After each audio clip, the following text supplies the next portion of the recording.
A bishop, already known for controversial decisions, has chosen to prohibit the faithful from receiving the Eucharist, as has been done for centuries. Behind this choice, we glimpse a new direction that concerns the entire Church, that of a faith that seems to want to walk more straight, but no longer bend the knee before the mystery. Stay with us until the end. In recent months, the Diocese of Charlotte, in the heart of North Carolina, has become a symbol of the new tensions affecting the American Catholic Church.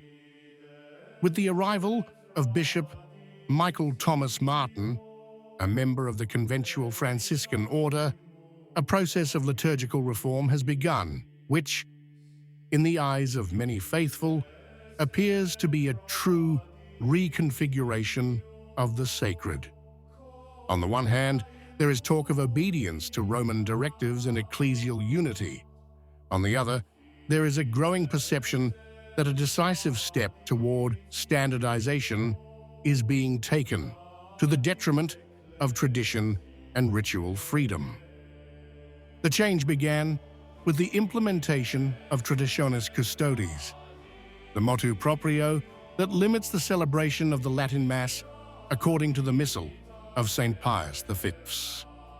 Within a few weeks, the ancient celebrations were progressively reduced until the decision was made to relegate them to a single chapel outside the heart of the main parishes, a measure presented as pastoral, but which many priests and laity have interpreted as a marginalization of that part of the people of God who find in the ancient rite not a sign of division, but a living form of fidelity and reverence. Added to all this is Bishop Martin's growing focus on liturgical uniformity, which is translated into very specific guidelines. From the elimination of practices deemed non-compliant with the new direction to the current decision to ban the use of kneelers for communion. News leaked from diocesan sources and Catholic media outlets, such as Catholic News Agency, speaks of a broader plan aimed at gradually removing what recalls traditional sensibilities, celebrations ad orientem, the use of Latin, solemn liturgical vestments, and now even the gesture of kneeling. And now, another blow for many faithful devoted to tradition. After months of discontent over restrictions on the Latin Mass, the decree has arrived that many consider the clearest sign of an authoritarian shift. Beginning November the 30th, the first Sunday of Advent, the use of kneelers for communion will be prohibited in the Diocese of Charlotte. The document, released by Bishop Michael Martin and confirmed by diocesan sources, orders the removal of altar rails, those balustrades that for centuries have separated the presbytery from the nave, in all churches where they are not structurally fixed, and prohibits their customary use. The official motivation speaks of unity in the Eucharistic gesture and a desire to promote the full and conscious participation of the faithful. But for many priests and lay people, this formula conceals another rationale, that of conforming the liturgy to an increasingly horizontal model, where the kneeling posture, a symbol of adoration, humility, and distance from the profane, is considered a legacy to be overcome. The standing faithful, they say, thus becomes the image of a church that dialogues with the world, but risks losing the language of reverence. The decree was not met with silence. Several voices within the clergy expressed discontent, while during the last meeting of the Diocesan Presbyteral Council, which lasted over 3 hours, the issue sparked a tense debate. Some priests have reportedly asked for clarification on the canonical basis of the provision, recalling that no liturgical norm prohibits the faithful from kneeling to receive communion. Others, more aligned with the episcopal directives, have argued that the gesture of receiving the Eucharist standing does not take anything away from the sacred, but rather experiences it in a communal way. Yet, beyond the formal explanations, the feeling remains that there is a desire to progressively erase every sign of distinction between the sacred and the ordinary. The knee bent before the mystery is not just an external gesture, but a theological language.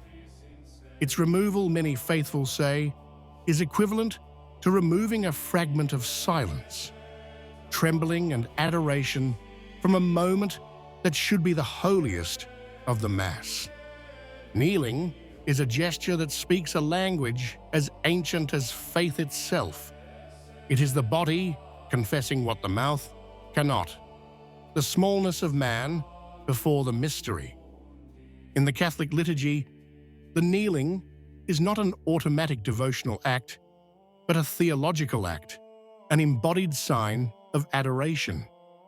Those who kneel acknowledge that before God, nothing belongs to them, that grace is a gift, not a conquest.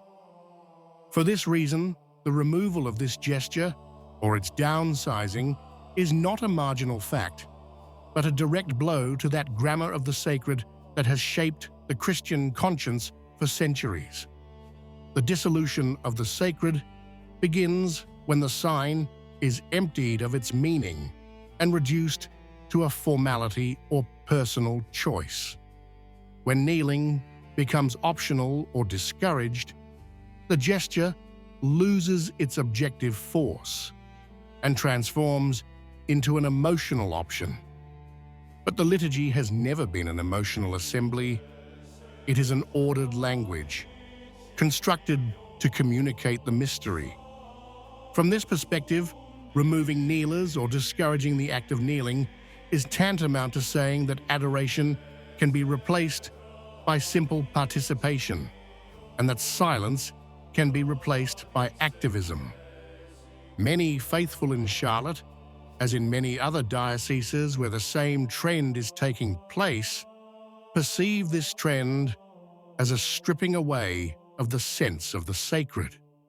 It is the progressive blurring of distance between the divine and the human, between the altar and the world. The liturgy, born to separate and consecrate, is today transformed into a rite of horizontal inclusion, where mystery is translated into conviviality. But Christianity, in its deepest essence, is not a meeting of equals. It is an encounter between humanity and God. Kneeling, therefore, is not only an act of humility, but of truth. It is the confession that there is someone greater, that the body itself bends to proclaim what the mind recognizes, the real presence of Christ in the Eucharist. And when the Church stops bending the knee, it does not stand up out of dignity. It stands up because it has forgotten who it stands before. Reactions, presumably, will not be long in coming. There will be letters, appeals, perhaps even formal requests to Rome. For many believers, what is happening today in Charlotte is merely the beginning of a larger conflict, a clash between two visions of the liturgy and ultimately of the Church itself. On the one hand, the perspective of those who desire a sober, participatory, modern worship. On the other, the conviction that faith lives precisely in the distance, on the threshold, in the tremor that separates the human from the divine. Charlotte's story, therefore, is not a local one. It reflects an ecclesial journey that spans the entire Catholic world, that of a church that risks forgetting that worship means, first and foremost, kneeling. Perhaps not before a stone altar, but before a mystery, that still silently asks to be recognized. What do you think? If you liked the video, comment Amen. God bless you.